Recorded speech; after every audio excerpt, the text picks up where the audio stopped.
World lost a very important person this past Tuesday with the death of Barbara Bush.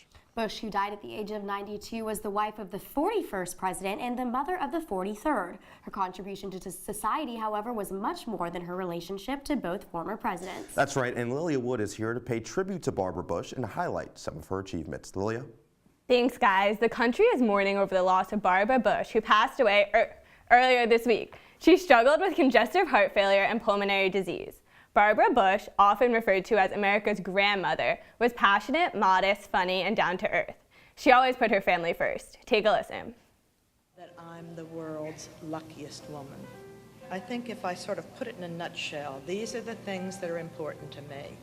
Faith, family, and friends. She was devoted dearly to her husband, George H.W. Bush, for over 70 years.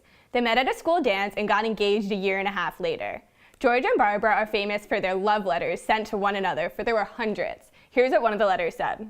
I love you, precious, with all my heart, and to know that you love me means my life. How often I have thought about the immeasurable joy that will be ours someday. How lucky our children will be to have a mother like you.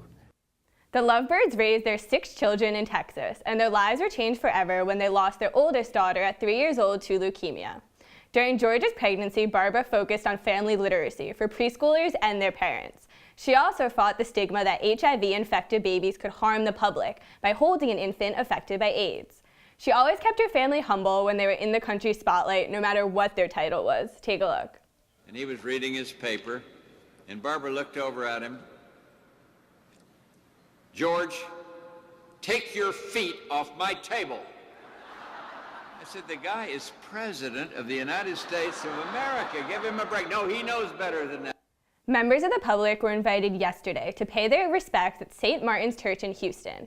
Today, the funeral service is by invite only. If nothing else, Barbara will be remembered as America's grandmother with her big white hair and iconic pearls. Back to you guys.